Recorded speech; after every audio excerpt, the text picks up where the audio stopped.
Hello friends, नोंथांमोनखौ आंनि YouTube चेनेलाव बयखौबो बरायबाय। दिनै आं जोबोद खुसि मानो होनबा आंनि दिनै पबित्र B टेक चेनेलनि गुगल एडसेन्सआ सफैबाय। नैबे आंनि गुगल एडसेन्स नोंथांमोना नुनो हादों।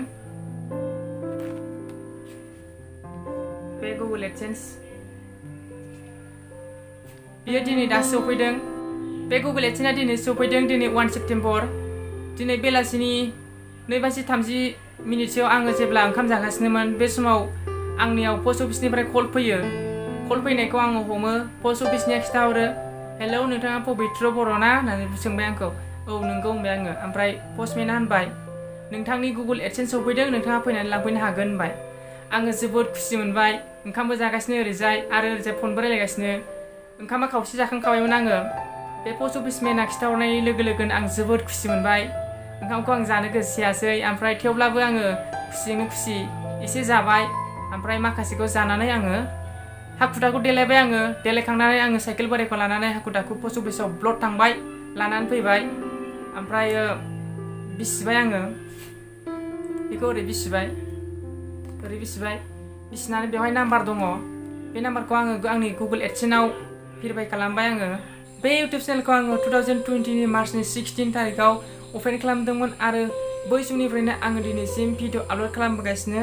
ओमफ्राय दिनैसिम बे इउटुब चेनेला 5 मान्थ अल्ड जाबाय आरो दिनै आङो गुगल एडसेन्सखौ मोननो हाबाय नोंथांमोननि अननायनि गेजेरजों। बे गुगल एडसेन्सखौ आङो 14 जुलाइआव एप्लाइ खालामदोंमोन। बिनिफ्राय 14 आगष्टआव फैबाय, अब्लाबो आंनि गुगल एडसेन्सआ सफैयाखैमोन। बिनि उनाव आङो 17 आगष्टआव आं बेखौ रिएप्लाइ खालामफिनबाय। बिनि उनाव 1 सेप्तेम्बराव दिनै गुगल एडसेन्सआ आंनि आखायाव सफैबाय। आं जोबोद गोजोननाय मोन्दों। नोंथांमोननि अननायाव दिनै आं बे फिनखौ मोननो हादों। नोंथांमोननि सापर्टनि थाखायनो आं दिनै बे लेभेलाव सफैनो हादों। आसा खालामो नोंथांमोना आरो बेबायदिनो आंखौ हेफाजाब खालामबाय थायो। गिबियावनो जोङो बे गुगल एडसेन्सखौ मोननो थाखाय जोङो इउटुबनिफ्राय $10 खालामग्रोनांगोन।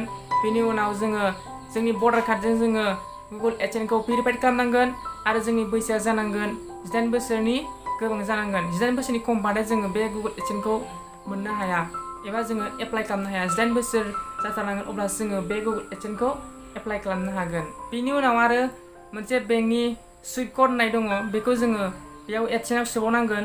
बिनि उनावसो एडसेन्सआ जोंनि इउटुबनि फैसाखौ जोंनि एकाउन्टआव रिलिज खालामगोन आरो बिनि उनावसो जोङो इउटुबनि फैसाखौ जोङो दांनो मोनसिगोन। आरो जेब्लानाखि एडसेन्सआव $100 जाया अब्लानाखि जोङो फैसाखौ बख'नो हाया आरो जेब्लानाखि $100 जागोन एडसेन्सआ जोंनि बेंकआव रिलिज खालामना हरगोन, अब्लासो जोङो फैसाखौ बख'नो हागोन।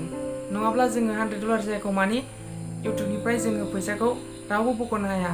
जेब्ला $100 जागोन अब्लासो फैसाखौ बख'नो हागोन बा एडसेन्सआ एकाउन्टआव फैसाखौ हरगोन। आरो जोङो बे गुगल एडसेन्सखौ जोङो खेबथाम एप्लाइ खालामनो हायो। आरो जुदि जोंनि गुगल एडसेन्सआ खेबथाम एप्लाइ खालामनायावबो फैयाबा जोङो बेखौ मेलनि जोङो इउटुबाव जोङो गुगल एडसेन्सआव मेल खालामनानै जोङो डकुमेन्टस आपल'ड खालामनानै जोङो भेरिफाइ खालामनानै लानो हायो।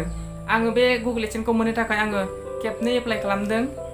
जेब्ला आङो गुगल एडसेन्सखौ एप्लाइ खालामखांनानै आङो 10 दिनसो थादों, अब्ला आङो पस्ट अफिसाव खेबब्रै खेबबासो थांबाय थादों। सोंहैयो पस्ट अफिसाव थाङो, पस्ट अफिसमेना फैथ'वाखै होननानै खिथाहरोमोन। आं सानबाय थादोंमोन बे गुगल एडसेन्सआ माब्ला फैगोन ना फैया सानबाय थादोंमोन आङो। ओमफ्राय आङो फाइनालि गुगल एडसेन्सखौ दिनै मोननो हाबाय आरो जोबोद गोजोननाय मोनबाय आङो बेखौ मोननानै। अ माय गड, thank you. I hope guys नोंथांमोना दिनैनि बे आंनि भिडिअखौ नायनानै मोजां मोनदों जानांगौ। आरो जुदि नोंथांमोना मोजां मोनदोंबा लाइक खालामना हो, लोगोसे शेयार खालामनानै हो लोगोफोरनो। आरो दासिमबो जोंनि पबित्र B टेक चेनेलखौ साबस्क्राइब खालामाखैबा अननानै प्लिज साबस्क्राइब खालामना हो। नोंथांमोनाथ' मिन्थिखायो जोंनि बे पबित्र B टेक चेनेलाव कमेडि भिडिअ आरो एन्टारटेनमेन्ट भिडिअ फैयो होननानै। बेनिखायनो नोंथांमोना जोंनि पबित्र B टेक चेनेलखौ साबस्क्राइब खालामनानै ला आरो लोगोसेनो खाथिनि बेल आइकनखौबो अल खालामनानै ला, जाहाथे जोंनि भिडिअखौ आपल'ड खालामनाय लोगो लोगोनो नोंथांमोननि नटिफिकेसनाव सोनानै जोंनि भिडिअखौ नुनो मोनो।